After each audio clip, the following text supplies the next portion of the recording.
kasusnya Nikita ya, di kasus pidananya Nikita sudah tempo hari melalui kuasa hukumnya minta putusan sela. Artinya ada eksepsi yang minta supaya kasus pidananya dihentikan dulu karena memang Nikita sedang menggugat Wan Prestasi terhadap Reza Gledis.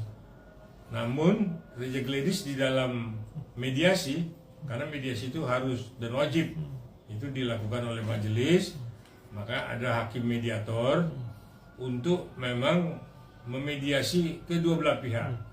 Ternyata di dalam mediasi ini tidak ketemu ya apa yang memang diinginkan oleh si Nikita, yang dalam hal ini Reza Gledis diwakili oleh kedua kuasa hukumnya, tetapi tidak bertemu dan meminta lanjut kasus pidananya. Nah, jadi saya pikir itu kembali lagi kepada putusan sela yang menolak eksepsinya dari Nikita. Jadi perkara ini jalan dan mungkin minggu depan masuk kepada pembuktian. Bang, terkait sidang perdata Wan Prestasi yang pihak dari tergugat Reza Gledis pernah datang hampir 3 kali, ini gimana Bang sebagai kacamata Bang? Nah, jadi gini, kan ketika kasus pidananya sudah berjalan, Nikita kan melakukan gugatan. Saya pikir ini tidak terkena dalam Perma 156 karena sudah berjalan separuh jalan ya kalau saya bilang ya, karena sudah ada eksepsi kan. Nah, kalau di awal tempo hari sama-sama pidananya dijalankan dan perdatanya juga dijalankan, mungkin kalau menurut peraturan Mahkamah Agung yang nomor 156 itu, nah itu mungkin perdatanya yang diutamakan. Nah, tapi ini kan karena udah pidananya, sidang pidananya sudah berjalan, maka tidak bisa lagi memang ini ditunda karena sudah masuk pokok perkara ya. Nah, kemarin sudah eksepsi dan minggu depan mungkin sudah pembuktian dan pemeriksaan saksi-saksi. Dan akhirnya isi nota keberatan Niki atau eksepsinya ditolak oleh JPU. Menurut Abang sendiri gimana melihat? Ya, artinya permohonan untuk menunda perkara pidananya ini ditolak. Jadi perkara pidananya ini harus jalan dan harus memang perdatanya itu ditunda, ya. Ditunda itu karena memang terlambat melakukan gugatan Wan Prestasinya. Bang, terkait poin kedua dari isi nota keberatan Niki, dia merasa dizalimi, dikriminalisasi oleh penyidik Polda dan juga oleh pihak JPU. Menurut Abang sebagai praktisi hukum gimana melihat saya ini? Tidak melihat itu ya, saya tidak melihat ada kriminalisasinya ya, karena ini prosesnya wajar ya, normal-normal aja ya. Nah, cuma kan memang yang tempo hari saya sampaikan itu, pertama itu masalah BP POM. BP POM itu di mana kok nggak ada komentarnya mengenai hasil pemeriksaan skincare-nya Reza Gledis, produk dari pabriknya Gledis ya, Reza Gledis.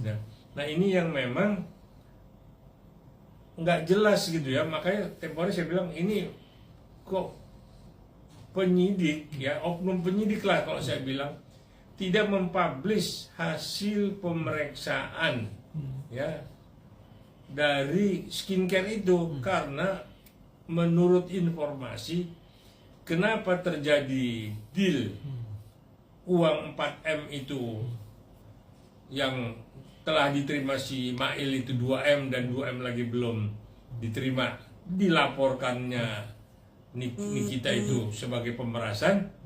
Nah, itulah yang menjadi topik sekarang ya, sampai ini bergulir ke pengadilan. Nah, inilah yang memang penyidik ini kok memeriksa ya Reza Gledis ini kok tidak dipublish ke publik. Artinya apakah benar dalam skincare itu mengandung merkuri yang berlebihan yang dapat merusak wajah atau merusak kulit. Nah, ini yang memang netizen ini masih beritanya masih simpang siur ya, masih bertanya apa sih sebenarnya kok sampai seperti ini gitu. Nah di satu sisi kan kita tahu si Nikita ini kan public figure ya, sedangkan Reza Gladys kan seorang pengusaha kecantikan. Nah ini ada deal-deal apa ini sehingga ada gugatan One Prestasi. Nah ini yang ditawarkan dulu oleh Reza Gladys ke Nikita, atau memang Nikita ujuk-ujuk menekan Reza Gladys bahwa di skincare lu itu banyak merkuri, akan saya bongkar ini kalau you tidak memberikan imbalan ataupun sesuatu kepada Nikita. Mungkin itu ya. Nah tapi yang jelas polemik itulah yang di persidangan nanti akan dibongkar. Mana sebenarnya yang menjadi cerita dari dakwaan jaksa itu bahwa pemerasan ini terjadi. Bang, itu yang tadi seperti kita bilang, atau Niki merasa dia diskriminasi dan dizolimi karena dia merasa menyelamatkan muka wajah perempuan Indonesia, tapi malah kenapa dia yang dipidana kan?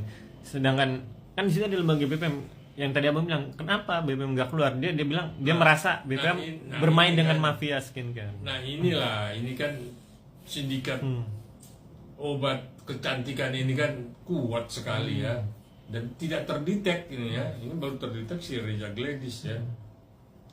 Nah makanya saya bilang kok ada deal antara Nikita dengan Reza Gladys ya. Akhirnya ada angka 4M itu, nggak tahu, mungkin di awalnya saya dengar 15M kan.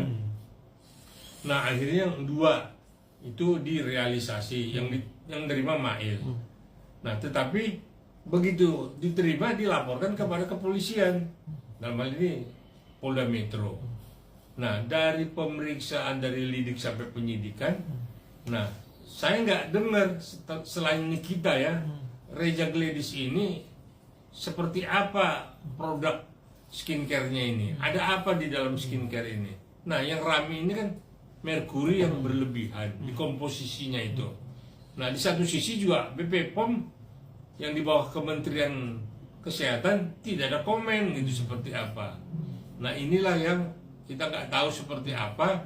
Ya akhirnya beban ini Nikita yang menerima beban ini, seolah-olah memang dia melakukan pemerasan terhadap Reza Gladys. Nah inilah yang mesti dibongkar nanti minggu depan di persidangan, karena kan putusan selanya sudah ditolak. Bang, strategi apa sih Bang yang harus dilakukan oleh tim kuasa komunikasi khususnya Bang Fahmi untuk persidangan nanti yang sudah akhirnya dilanjutkan kembali? Nah, dalam hal ini saya pikir Fahmi udah punya konsep ya, udah tahu mungkin nanti mendatangkan ahli kecantikan, mendatangkan juga mungkin yang sudah terkena skincare-nya Reza Gladys yang mukanya udah pada peot atau kulitnya udah pada rusak. Semua akan dihadirkan saksi-saksi yang memang membuat atau meringankan Nikita gitu, sehingga nah si Reza Gladys diperiksa kembali kan gitu, bahwa memang ada korban dari skincare produknya Reza Gladys. Nah itulah yang berpolemik ya, yang berpolemik berkepanjangan gitu. Jadi saya sebagai pribadi pun kasihan lihat Nikita ya. Nah ini kita ingin memang JPU juga jangan berat sebelah gitu ya. Nah semua netral, semua juga menyerahkan ini kepada forum pengadilan. Nah nanti ahlinya seperti apa, korbannya seperti apa, biar digulirkan di Pengadilan Negeri Jakarta Selatan. Siap, mantap. Nah jadi saya sebagai praktisi hukum ya, dan orang yang awam mengenai kecantikan ya, tapi saya pikir kaum wanita memang harus lebih hati-hati dalam memilih produk supaya tidak keterlanjuran akhirnya merusak wajah kita yang sudah kinclong cantik, akhirnya jadi nenek lampir. Terima kasih. Siap.